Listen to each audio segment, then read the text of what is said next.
প্রবাসের মাটিতে যাদের হাড়ভাঙা শ্রমে দেশে রেমিটেন্স প্রবাহ সচল থাকে, সমৃদ্ধ হয় বৈদেশিক মুদ্রার ভাণ্ডার, জীবদ্দশায় কদর থাকলেও মৃত্যুর পরে তাদেরকে নিয়েই বিপাকে পড়তে হয় স্বজনদের। মরদেহ দেশে ফেরানোর ক্ষেত্রে পরিবার ও স্বজনদের অসহনীয় দুর্ভোগ যেন নিয়মে পরিণত হয়েছে।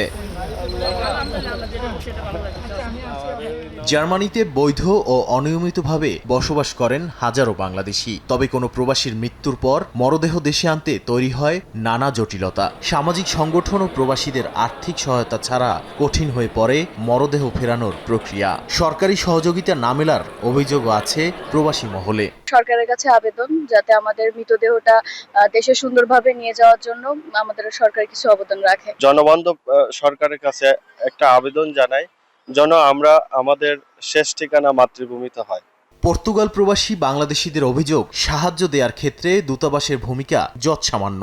বিদেশে কারো মৃত্যু হলে দুশ্চিন্তা আর দুর্ভোগই যেন তাদের নিয়তি। একটা লাশ পাঠাতে আমাদের প্রায় 4 থেকে 4.5 ইউরো খরচ হয়, কিন্তু সেই পরিমাণ অর্থ আমরা সবাই মিলে আমাদের ফেসবুকে দিয়ে মসজিদগুলোতে কালেকশন করার মাধ্যমে সেটা আমরা করে থাকি। এটা খুবই দুঃখজনক। বাংলাদেশের মতো একটা দেশের জনগণ বাহিরে মৃত্যুবরণ করলে তাদেরকে সরকারি ব্যবস্থাপনা নেওয়া যায় না। আমি আশা করি এখন যারা ক্ষমতায় রয়েছেন তারা এই ব্যাপারে একটা প্রস্তাবও দিয়েছেন, তো এটা কার্যকর হওয়া দরকার যাতে করে প্রবাসীরা বাহিরে মৃত্যুবরণ করলে দেশের বাহিরে তাদেরকে সরকারি ব্যবস্থাপনা বাংলাদেশে নেওয়া হয়। দক্ষিণ ইউরোপের দেশ ইতালির বাস্তবতাও অনেকটা এমন। কিছু ক্ষেত্রে সরকারি ব্যবস্থাপনায় মরদেহ নিয়ে আসার সুযোগ থাকলেও আছে প্রক্রিয়ার জটিলতা।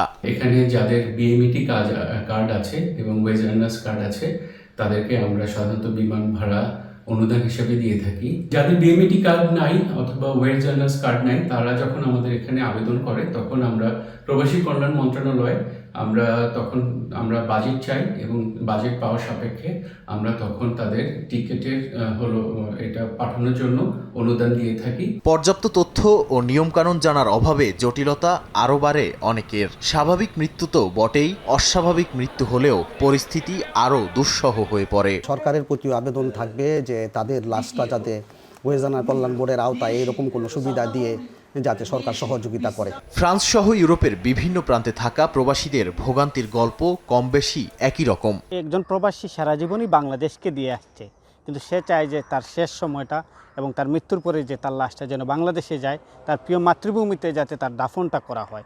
সরকারি পর্যায়ে কার্যকর নীতিগত ও আর্থিক সহায়তার মাধ্যমে এসব মানুষের শেষ যাত্রাতেও সরকার পাশে থাকবে, এমন প্রত্যাশা ইউরোপ প্রবাসী বাংলাদেশিদের। নাদিম মারজান, সময় সংবাদ।